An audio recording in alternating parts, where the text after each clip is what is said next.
Good morning. Welcome to Mount Vernon Unitarian Church. I'm the Reverend Christian Schmidt, the interim minister of this congregation. As I say every week, whether this is your first time with us or your 1001st, know you are welcome here and we are glad to have you. We continue to navigate how to best offer services in this time, including all the vagaries of internet service and what have you. We had an issue this morning we think we have fixed. We hope to be live streaming. I hope you are watching me at home right now. But sometimes we are at the mercy of the internet companies.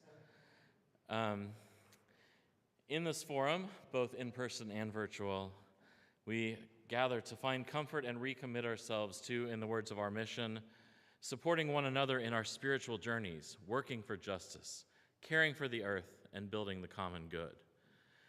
We gather to recommit ourselves to dismantling systems of oppression and injustice. It is good to be together. The only announcement I have today is that I'll be out of the pulpit for the next couple Sundays, but I really encourage you to come. We have some wonderful guests and lay preachers in August. It'll really be a great time, so please come either in person or virtually to attend those services. And I want to remind you once again to look to your emails, phones, the website, smoke signals, whatever, for continued updates about worship and other church happenings. And know if you are ever in need, your church staff is just an email or phone call away, as are many of our lay leaders and support. I invite us all now to take a deep breath in and out as we enter into our time of worship. Beginning with our introit. Thank you.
Good morning. I'm Ron Brandt. Come in. Come into this place which we make holy by our presence.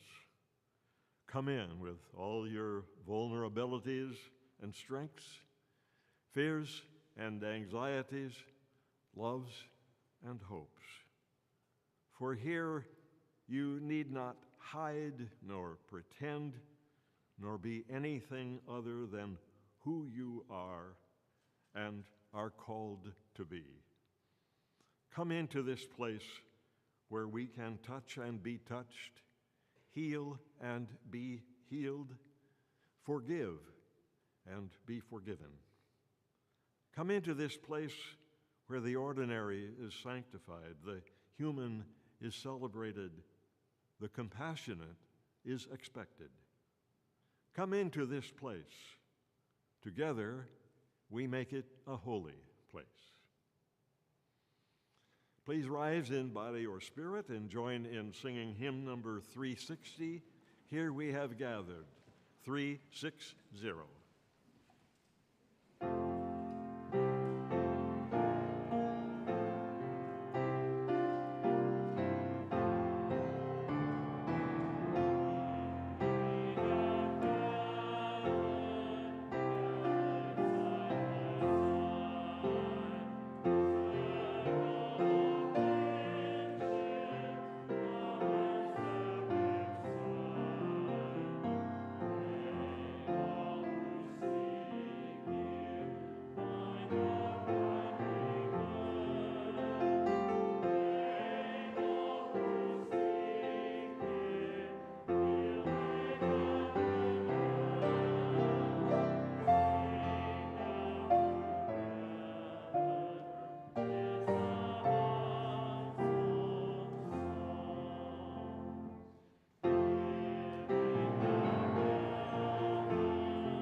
Please remain standing and join in saying the covenant of our church community. Love is the teaching of this church. The quest of truth is its daily task, and service is its prayer. To dwell together in peace, to seek knowledge in freedom, to serve life in community, to the end that all souls shall grow in harmony. This is our covenant with each and with all.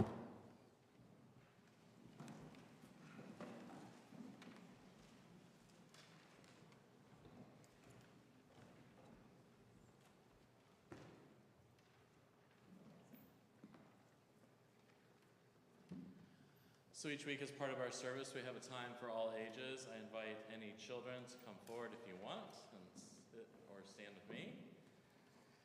Otherwise, I'll say this to everyone.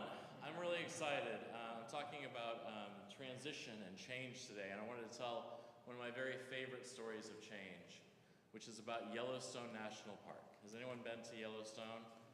Wow, a lot of people. I was not expecting that. It's a long way from here. In fact, those of you who have been there know it's a long way from anywhere, right? Like, it's a long way. It's in the western United States. It is the vast tract of wilderness that has been a national park for a very long time. It was the first national park And I want to tell a story about change that happened just in the last few decades, which is historically, of course, it was wilderness. All sorts of animals lived there. But long ago, wolves were essentially driven to extinction in that area, partly by loss of habitat, mostly by people killing them because they were concerned that the wolves were eating livestock. And so wolves had been absent from the park for a number of decades. And what most people didn't notice is that this changed the park, often in relatively subtle ways. So anyway, several decades ago, wolves were reintroduced. That is, they took some wolves from other parts of North America and reintroduced them to Yellowstone Park. And this began some subtle at first and then sort of miraculous changes in the park. Because it turns out that if you don't have what's called an apex predator, that is at the top of the food chain, if you envision it as a pyramid, then things are different. And once wolves were reintroduced, changes started happening.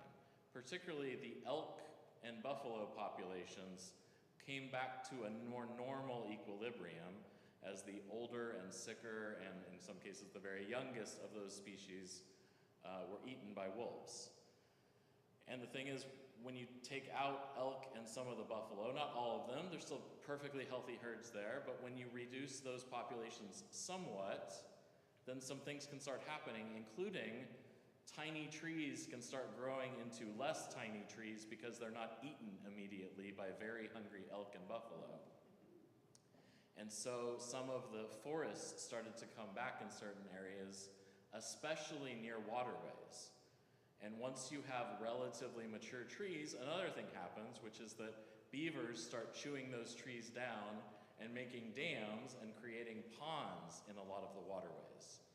And once you have ponds, the fish population soars. And once you have fish, you have otters. And once you have those forests, you have all sorts of birds whose populations had been tiny that were suddenly exploding. Songbirds, migratory birds, all sorts of animals whose populations had been either tiny or completely absent from Yellowstone for decades were suddenly back. And everything changed because of one relatively small change, introducing a few dozen wolves into a giant tract of land.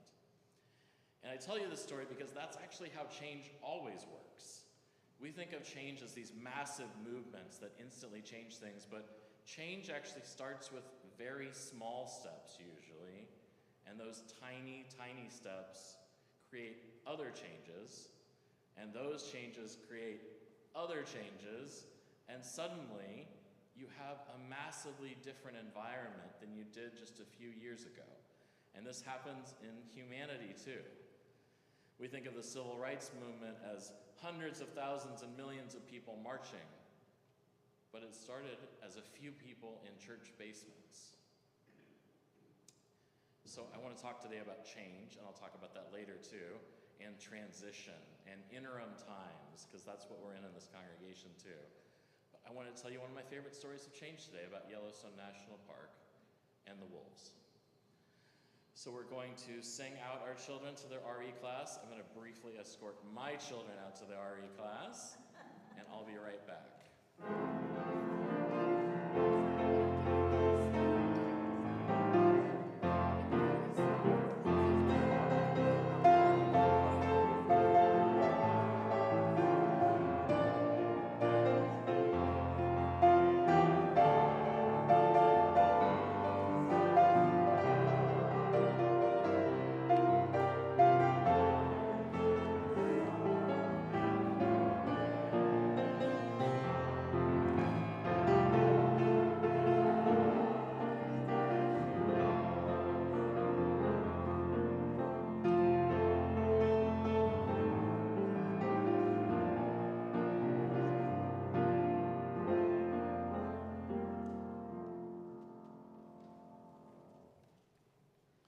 We come now to the morning offering.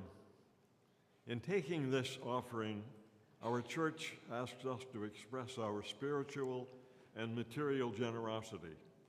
I give because this church is very important to me, both as a community and as individuals. As a community, Mount Vernon Church offers a perspective different from most of those other churches, a very important perspective that's needed in our community. And as individuals, the people I know here are precious to me. This church is well worth the investment. As you know, each week we share the plate with the charitable organization that you, our members, have chosen. This week's offering is being shared with Frog Pond. Frog Pond Early Learning Center is a year-round preschool located on 2 acres of land adjacent to Huntley Park. Frog Pond children, a diverse group, 18 months to 5 years of age, help to care for a little farm that is home to goats, chickens, and other animals. We invite this gathered community to offer whatever you're most comfortable with in support of Frog Pond and Mount Vernon Unitarian Church. If you want to write a check for the offering, please make it to MVUC and in the memo line indicate what the check is for. You can also go to our website to give directly. During the offertory, you're welcome to light a candle of joy or concern. And now will the ushers please come forward to take the morning offering.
Many years ago, I sang a choral version of that song in children's choir. You just really brought me back.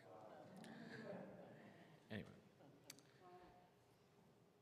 I invite us all to take a moment to prepare ourselves for our time, first of silent reflection, then followed by spoken words.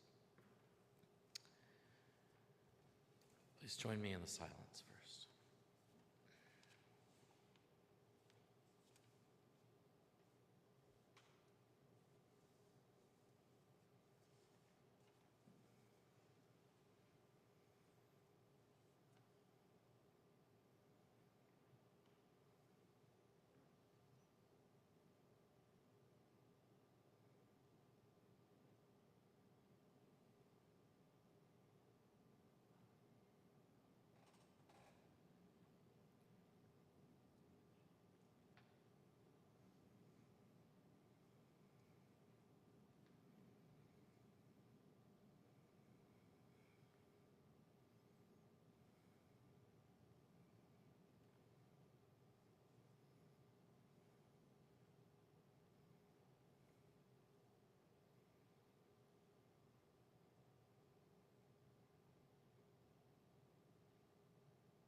Our spoken reflection today is from Elizabeth Tarbuck's.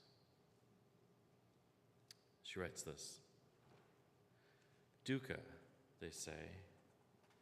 The Buddhists say, all is dukkha. It's hard to translate, they tell us. It means literally suffering, but the feeling is closer to impermanence. The fact of impermanence is central to the Buddhist path to nirvana, to enlightenment. All is impermanence. Nothing lasts. I thought of that yesterday, watching leaves come down in a shower and the smell of the rotting ones going back into the earth, leaf to humus and back to earth to nourish the roots of the mother tree. The crows crying as the leaves fall and their nests are exposed. Dukkha, all is impermanence. And life goes on, and people who were with us last year at this time have died. All souls pass on. All is dukkha, nothing lasts. The path to enlightenment is understanding, accepting impermanence to the point where we no longer struggle against it. That's the way of the Buddha. But here in the West, we search for that which is permanent, even as we live with the death of all things, all people. We search for a sure footing on the path strewn with fallen leaves. We notice the buds of next year's growth, tight curled and waiting. We hold on to the things we can count on: our church, our community, our memories of those who died before us, our love and hope, and the search for certainty in a world that is impermanence. God of creation, God of today, let us find each other in a changing world.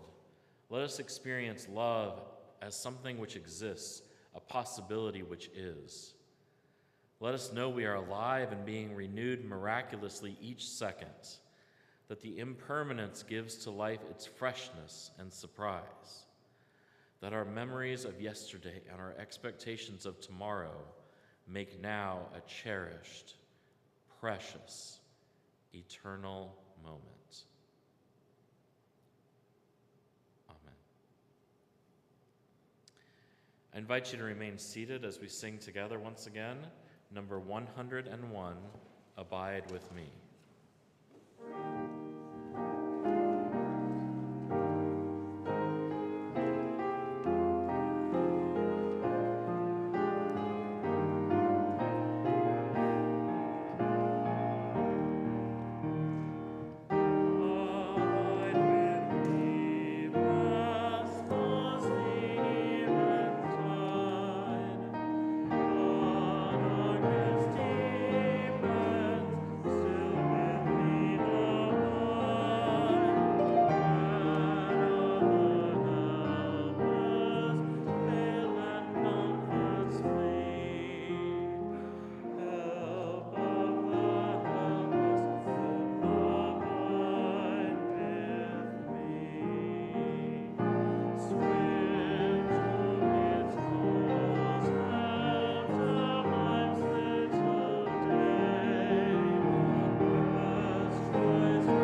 Our reading today comes from the Reverend Barbara Merritt. It's called Controlling Chaos. She writes, "My husband, the physics teacher, receives a weekly magazine called Science News. A recent cover story in bold letters riveted my attention, and I snatched it from him. Controlling chaos. Now that's a practical theology. My hopes soared. Here in concise scientific prose was the potential solution to my checkbook, my desk, my attic, my basement, my schedule, possibly even the junk drawer in the kitchen. I took notes as I eagerly read the text. It said, just as small disturbances can radically alter a chaotic system's behavior. Have the author's children also been sick? Tiny adjustments can also stabilize its behavior. Tiny adjustments? Why didn't I think of that? Which tiny adjustments? I read further. The success of this strategy for controlling chaos hinges on the fact that the apparent randomness of a chaotic system is really only skin deep. Is the scientific community sure about this? Have they seen my desk or the toy room?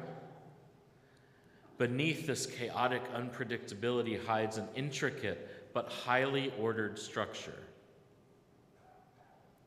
This is not obvious to the casual observer of my life. This is akin to balancing a ball on a saddle. The ball won't roll off the saddle's raised front or back, but continual adjustments are needed to kick it back into position as it begins rolling off the sides. Continual adjustments. Now I'm beginning to think scientifically. Which continual adjustments? We don't avoid the chaos. We stay in the chaotic region. I do that.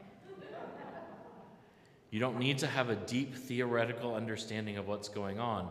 All you need to know, in effect, is the shape of the saddle. Shape.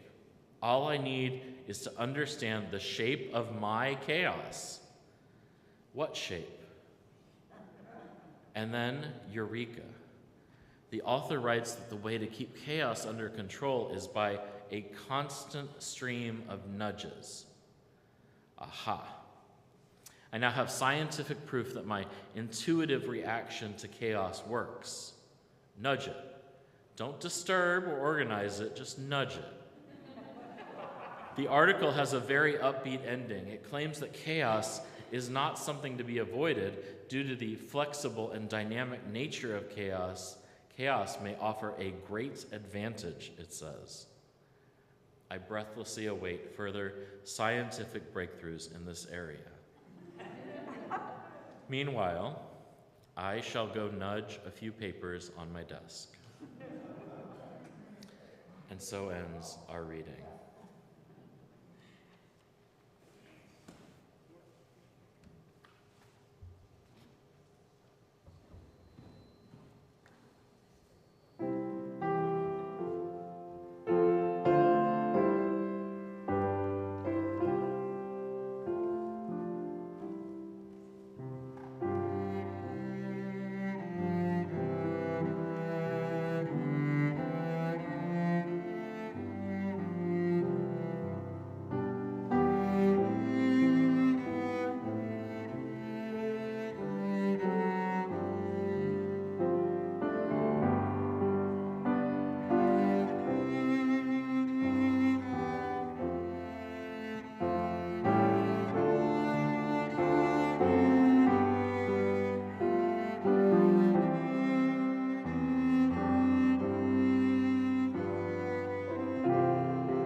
So in one of the Unitarian Universalist Association's nudges to control chaos, we have several categories of ministry that roughly correlate to the specific tasks and sort of limits of what we're supposed to be doing. There's settled ministry. We've, in this congregation, just begun a search for a settled minister, the theory being that they will settle and stay quite a while, right? It's an open-ended ministry. I'm an interim minister, which means I'm here for a short time in between settled ministries, hence the term interim. We have what's called developmental ministry, which is churches that are working on a specific task over the course of several years in order to move forward, perhaps get beyond a specific roadblock or fix a problem. There's also contract ministry, which doesn't fit any of those other categories. And in my career as a minister, I've done all of these, actually. And the truth is that there's less difference between them than you might think. We really are trying to nudge at chaos sometimes. I like the term transitional ministry for what I do. But the truth is that I think all of us, hence the title of today's sermon, all of us are doing transitional ministry. Not necessarily ordained ministry, as in my case, but we are attempting to manage transitions. And as our reading and our reflection today talked about, impermanence is the reality in which we live. Change is constant. We are always managing transitions, whether in our own personal life or inside our minds or in our jobs, or like my kids who are both excited and I think a little nervous to go on to the next grade in school. If we are trying to transition from one event to another, or one of these days out of pandemic mode, perhaps, I would like to make that transition fully. And so we're all doing transitional ministry. In my case, I'm here as the interim minister. It means I'm here for 2 years, probably. Most interim ministries are about 2 years long, helping this congregation achieve a set of goals. Sometimes it can feel like jumping through a set of hoops, but I won't say that. Achieve a set of goals we've formulated together in between this time in between settled ministers. But one of the reasons I don't like interim periods, it makes it sound like it's just a time of waiting between two things. But really it's a time, hopefully, of change and preparation and growing and developing. And all of us are doing this all of the time. In our religious tradition, we affirm that all of us are called to ministry. Again, not necessarily ordained ministry, but all of us has a unique, special role in creating the larger ministry of the church and indeed the ministry of the world.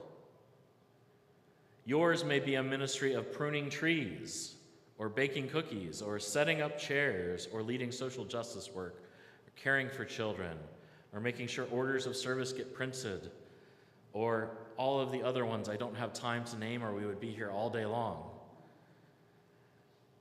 I hope each of us think of the role that we play here and in our greater lives, of the special worth and meaning that you can bring to a community like this.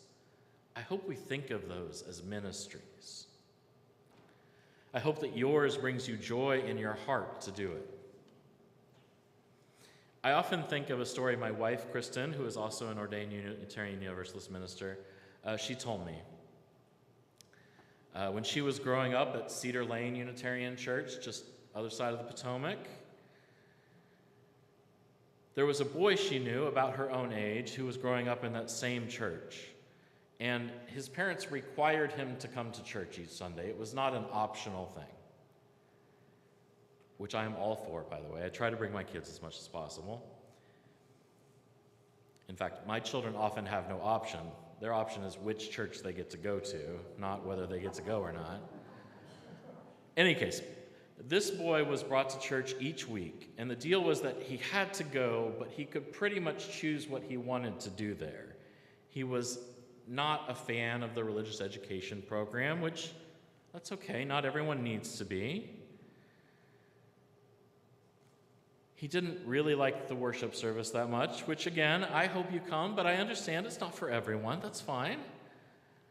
And so what he did instead, after some trial and error, was that he would shadow the church sexton, which is a fancy church term for a handyman or property caretaker, and he would help that person with his work around the facility on Sunday mornings, which I think is great. Each of us comes to community for our own reasons, none of them quite the same, but all of them are a part of making a greater whole, the one we call here Mount Vernon Unitarian Church. And so we're all ministers, and only a few of us called to do things like go to seminary or wear a stole, take the office that we call minister, as I have.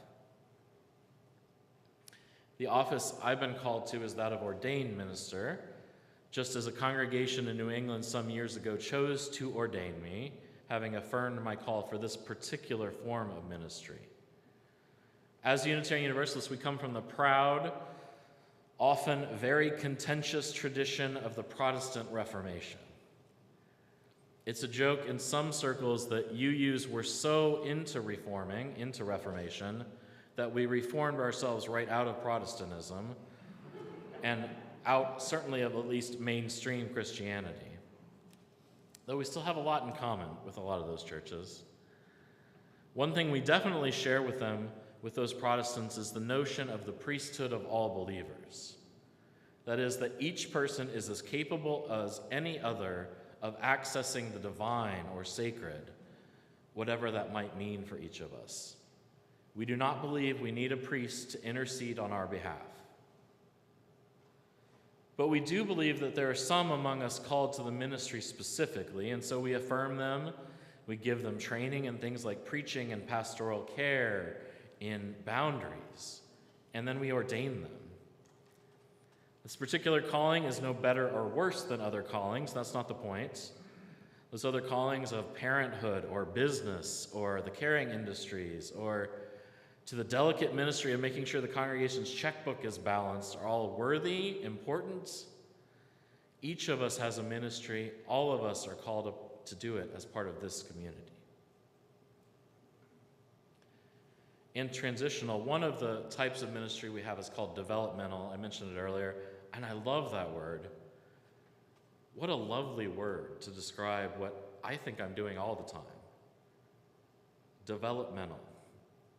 I think of developing photos, not that I've ever actually done that. I'm sorry, I pretty much grew up in the digital age. But I know a little bit about this. Please forgive me if I make any mistakes in the process, but generally speaking, you use your camera to take a negative on film, and then you take those negatives, and that's the images that the camera actually, or light actually, I guess, forced to make on specially prepared chemical film. And you expand them, and then you print their reverse image on paper because they're negatives. All the colors are the opposite of what we perceive. So you have to re-opposite that, I guess, right? I love that, though. The process of making even a single image can take time and effort, that there are steps, each of them important and vital. And the fact that my computer does all of that for me now doesn't make it any less important, just a whole lot easier. A congregation, any congregation, is also in that process of developing. The Greek philosopher Heraclitus observed that a person can never step in the same river twice, because both the river and the person will have changed the next time. Similarly, a congregation doesn't reach some final stage where our photo is complete and set forever.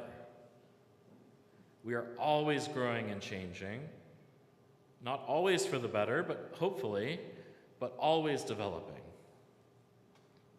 We've chosen this time in the congregation's history to be one of intentional and sustained change. And I hope I'm helping and leading that, advising and consulting on this change in this transitional ministry. And I want to say a word about that it means something scary, change. Change can be scary. Because it means we'll change things, and we'll be changed. And we'll like some of the new things, and we won't like some of the new things. We will start some new things. We will do some old things in new ways. We have learned a lot about that in the last 2+ years.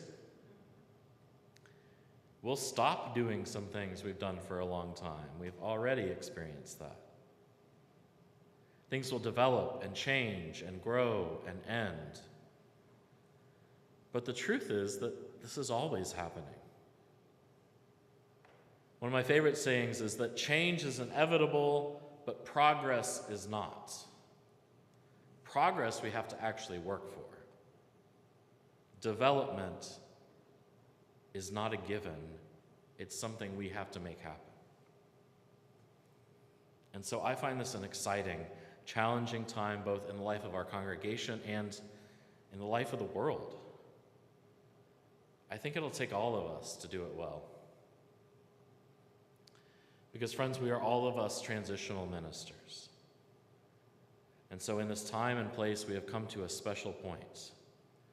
We have made our goals. We have put the people in place to help reach them. We are prepared and ready, or at least getting there.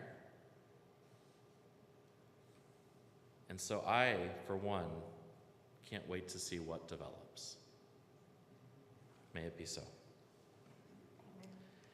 I invite you to rise in body or spirit and join with me in singing number 6, Just as Long as I Have Breath.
Please join in saying the words that we say together each week as we extinguish the chalice.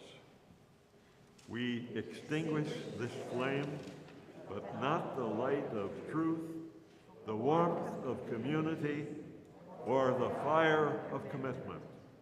These we carry in our hearts until we are together again.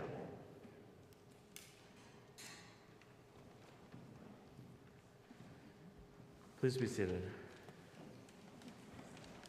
Our benediction today comes from Emily Richards. It's called, May You Be Changed. She writes, May you leave this time together changed. May the promises you have made to yourself about who you want to be feel closer to the reality of who you are right now. May you share that feeling of transformation wherever you go. May it spread into every word, deed, thought, and interaction until we are all changed, transformed and transforming together, becoming our better selves. Our worship is ended. Our service begins. Please be seated for the post.